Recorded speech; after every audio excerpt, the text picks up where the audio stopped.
ડામોર નાનાભાઈ ભેમાભાઈ, ગામ નવા ઉડાવા. ડામોર બાબુભાઈ મારો ભાઈ હતો. મારા ભાઈને મર્ડર કરવામાં આવ્યું છે. મર્ડર કરીને સતત 8 મહિના થયા. 8 મહિના સુધી અરજીઓ મેં કરી પણ કોઈ પોલીસ કાર્યવાહી કરતી નથી. અને ગુનેગારોનો નામો આલ્યો તો એ ગુનેગારો લોકો ફર્યા કરે છે પણ એમને કોઈ પકડ કરતી નથી. આજ સુધી 8 મહિના થયા છે, ત્યાં સુધી મને ન્યાય મળતો નથી. ત્યાં ન્યાય ન મળે ત્યાં સુધી હું ગાંધીનગર મારું કુટુંબ લઈને જવા તૈયાર થયો છું. ત્યાં સુધી ન્યાય મળતો નથી. મને સાચો ન્યાય મળવો જોઈએ. પોલીસી કાર્યવાહી કરી ખરી? પોલીસી કાર્યવાહી કરી પણ કોઈ જવાબ આપ્યો નથી. આરોપીઓ ફરે છે એમ? આરોપીઓ બહાર ફરે છે.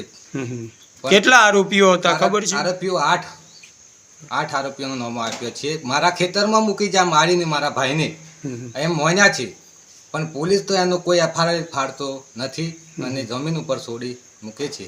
તમે અરજીઓ આપી હતી? હા, મેં અરજીઓ આપી. 10 થી 20 25 અરજીઓ આપી છે. બરાબર. પણ ત્યાં સુધી કશું ની એપ પોલીસ પકડ કરતી નથી અને લઈ જાય ને જમીન ઉપર છોડી મૂકે છે. ગામ કયું? ગામ નવા ઉડાવા. તાલુકો ખાનપુર. જિલ્લો પંચમહાલ, મહીસાગર. લીલાબેન નાનાભાઈ, ગામ ઉડાવા. મારી સાસુ પણ વિધવા છે અને મારા દેવરને મારી નાખ્યા છે. એ લોકોને પણ તમે અત્યાર સુધી કોઈ વેણાની પકડતું નથી અને અમારી મમ્મી સાથે પણ એ લોકો ફરે છે. અમારી નજરે પણ અમે દેખીએ છીએ અને મારે દેવરને નાનો 2 બચ્ચો છે. મારી દેરાણી બચારી રડે છે અને એનો કોઈ અત્યારે કોઈ એને બિચારીને હાલમાં એની તકલીફ જોવા તૈયાર નથી. એની મારી સાસુ પણ બિચારી આમ દેખવામાં કમ છે, એની દેખાતું પણ નથી. અંધારામાં ગંગોયક છે.